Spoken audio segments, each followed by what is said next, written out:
बोलो साईनाथ महाराज की जय। ओम साई राम। ओम साई राम। प्रिय भक्तों, साईं सबसे पहले लोगों को शिरडी में नीम के पेड़ के नीचे दिखे थे। किसी को उनके बारे में पता नहीं था। फ़कीरों से उनकी वेशभूषा अत्यंत आकर्षक, व्यक्तित्व लंबे बाल, मुख पर अदम्य तेज, निर्भीक और सौम्य थे वे हवा में कुछ इशारे करते और लोगों से बतियाते मनमौजी स्वभाव के थे। बाबा हमेशा फक्कड़ मिजाज के रहे। उन्हें दुनिया की भौतिक सुख सुविधाओं से कोई लेना देना नहीं रहा। मैले कुचैले फटे पुराने कपड़े जैसे बाबा को इन सब चीज़ों में कोई रुचि थी ही नहीं। अगर सिर्फ कपड़े बदलने से मनुष्य का मन बदल जाए, नियत बदल जाए, तो फिर लोग कपड़ों को ही पूजा करते। बाबा अंदर से इतने पाक पवित्र थे कि उनकी चमक मैले कुचैले कपड़ों में होने के बावजूद भी उनके भक्तों के जीवन को चमकाती रहती है। साईनाथ महाराज जब तक शिरडी में रहे तब तक उन्होंने भिक्षा मांग कर ही गुजारा किया। बाबा के भिक्षा मांगने का तरीका भी बेहद अलग था। वे जिससे भी भिक्षा मांगने जाते उससे कहते, मेरा और तुम्हारा पिछले जन्म का कुछ लेन देन है।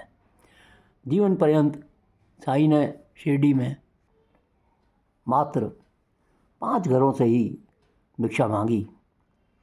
बायजामाई, बायाजी अप्पा कोते पाटिल, नंदू मारवाड़ी, सखाराम और वामन गोंदकर। बाबा के बारे में ये कहा गया कि जो व्यक्ति कांचन, कामनी और कीर्ति से दूर हो, भिक्षा मांगना उसका प्रारब्ध हो जाता है। बाबा को रुपए पैसे का मोह नहीं था। अपनी प्रसिद्धि का भी उन्हें कोई शौक़ नहीं था। वे तो बहुत ही सधे हुए थे और सबसे दूर ही रहते थे। अपने पूरे जीवन में किसी की ओर बुरी नज़र से नहीं देखा और दृढ़ ब्रह्मचर्य का पालन किया। प्रिय भक्तों, भोजन पकाने की क्रिया में 5 प्रकार के पाप हमसे हो जाते हैं: पीसना, दलना, बर्तन मांजना, बर्तन धोना और चूल्हा जलाना। इसमें अनेक जीवाणु मर जाते हैं। जो मनुष्य यह खाना खाते हैं उन्हें पाप भी लग जाता है। बाबा ने उन लोगों को पाप से बचाने के लिए उनके यहाँ भिक्षा मांगने का क्रम शुरू किया। भाईजामाई के घर जाकर बाबा ज़ोर ज़ोर से चिल्लाते, आबाद ही आबाद, भाईजामाई रोटी ला, और वह इसे हक से मांगते थे। सखाराम के घर जाकर कहते, ए सखिया भाजी आण। नंदू मारवाड़ी की पत्नी हकलाकर बोलती थी। बाबा उन्हें बोपड़ी बाई कहते थे।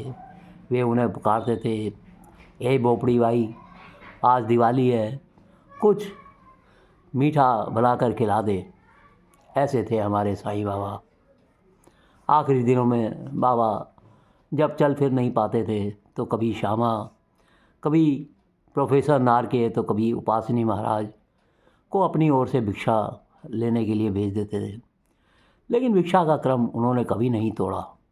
उन दिनों भी नहीं जब से शिरडी में लोगों का तांता लगना शुरू हो गया था।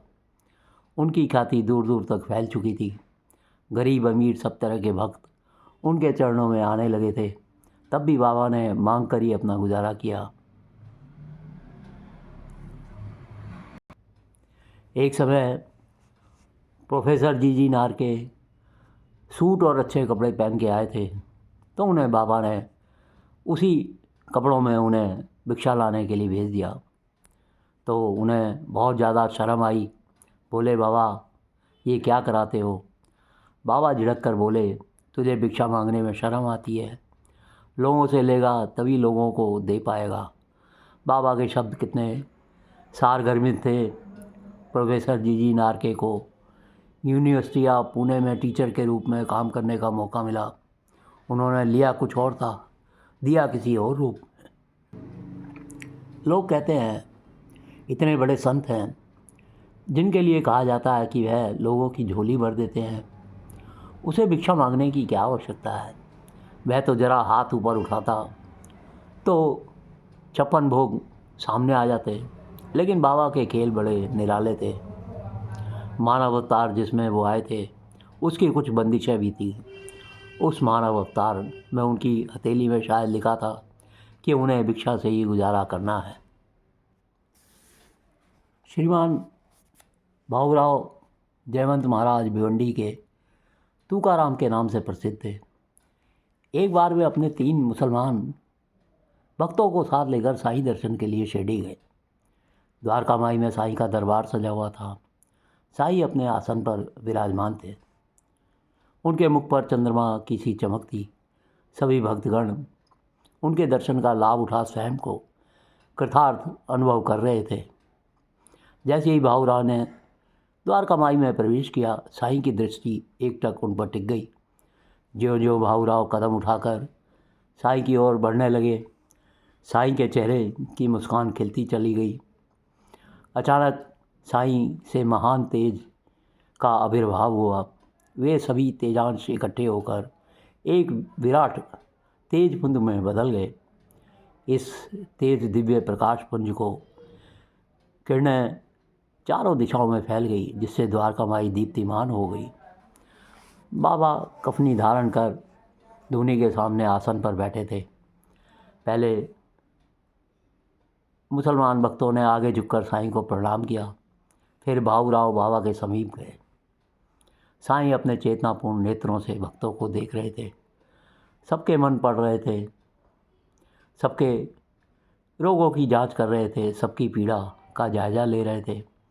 भाऊराव को देखते ही बाबा आनंदित होकर बोले, अरे श्यामा, इसे कमरे में बंद करके ताला लगा दो। श्यामा बाबा के कहे गहन शब्दों का अर्थ समझ गए, लेकिन भाव असमंजस में पड़ गए कि मुझे कमरे में बंद करने के लिए क्यों कहा बाबा ने। श्यामा उन्हें साठे वाड़े में ले गए और उन्हें कमरे में बंद कर द्वार पर ताला लगा दिया। वहाँ भाऊराव की सभी ज़रूरतों का अच्छे से ध्यान रखा गया।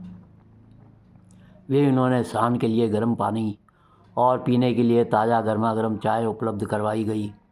स्नान के पश्चात स्वच्छ वस्त्र धारण करने के बाद भाऊराव को बाबा के दर्शन हेतु लेकर गए।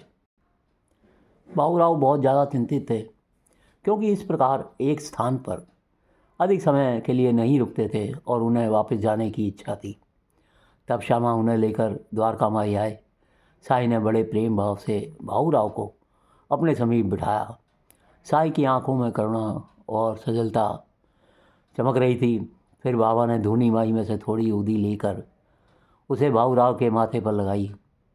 बाकी की ऊदी को बाबा ने भाऊ के शरीर पर बल दिया और प्रसन्नता से उन पर कोटि कोटि आशीर्वाद लुटाते हुए बोले, अल्लाह तुम पर कृपा करेंगे।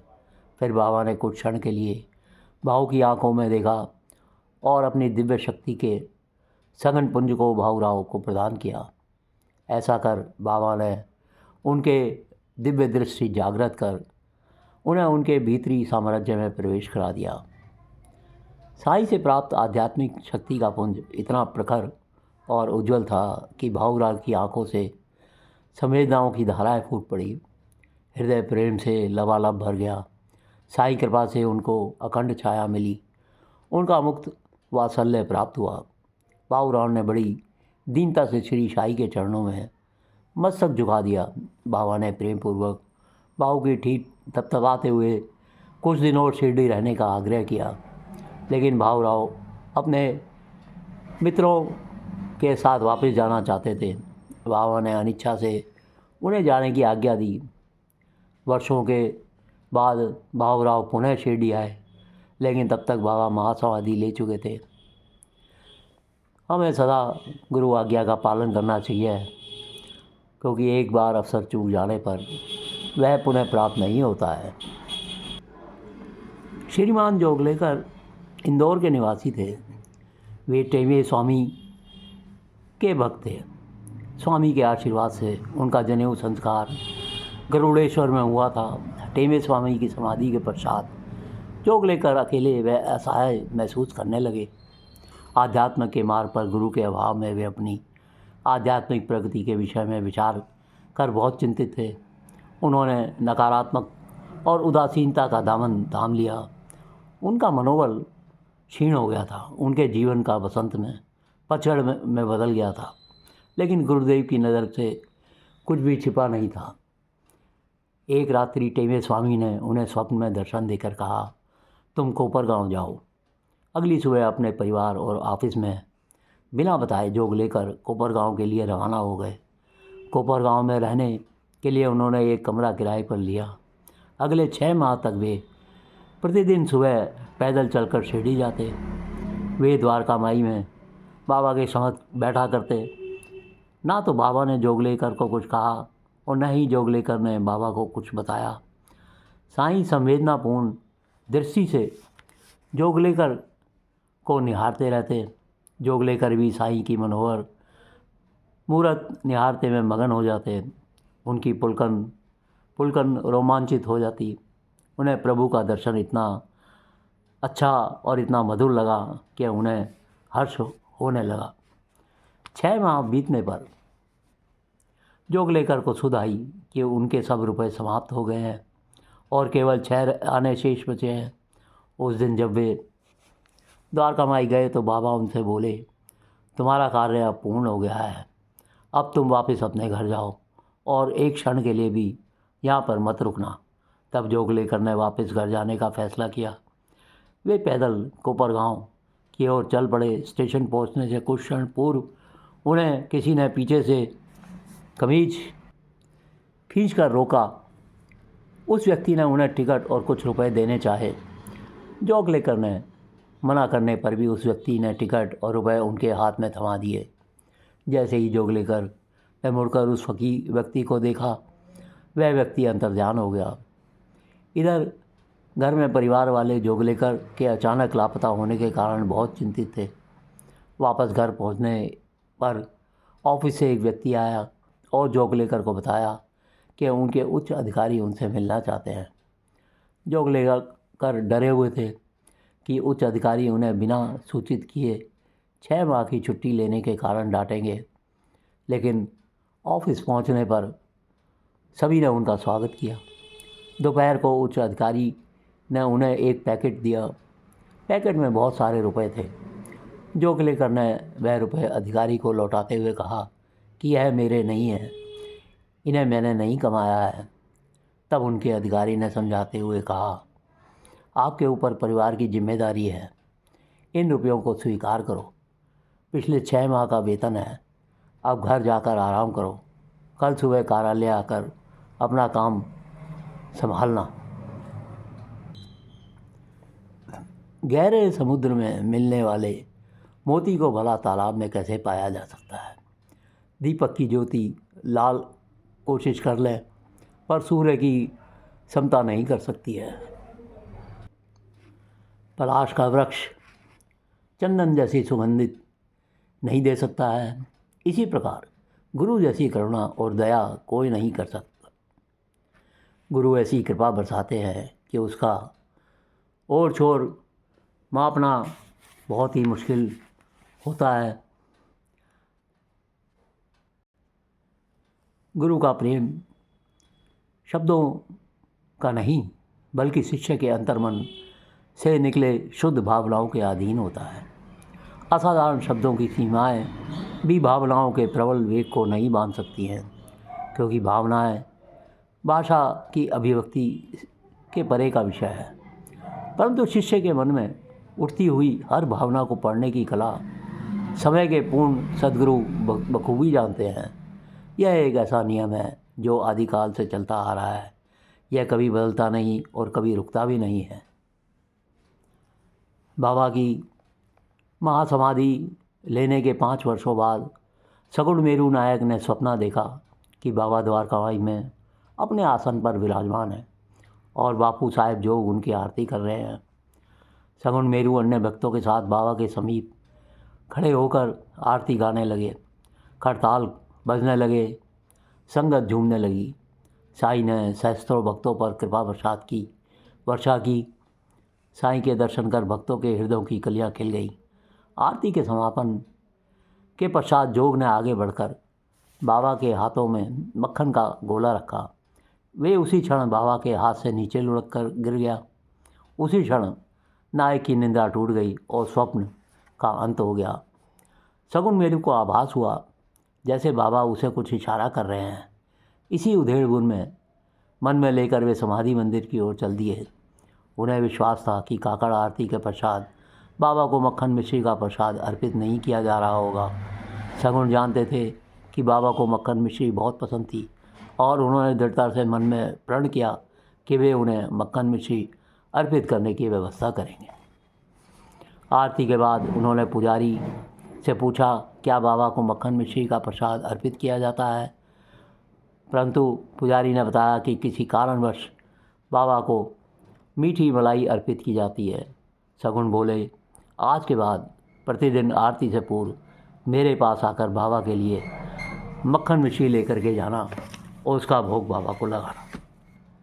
प्रिय भक्तों, हम इसी प्रकार साईं लीलाओं का वर्णन करते रहेंगे। आपको चैनल में रुचि आए तो सब्सक्राइब ज़रूर कीजिए, लाइक और शेयर कीजिए और हर पल साईं का नाम लेते रहिए। ओम साई राम, ओम साई राम।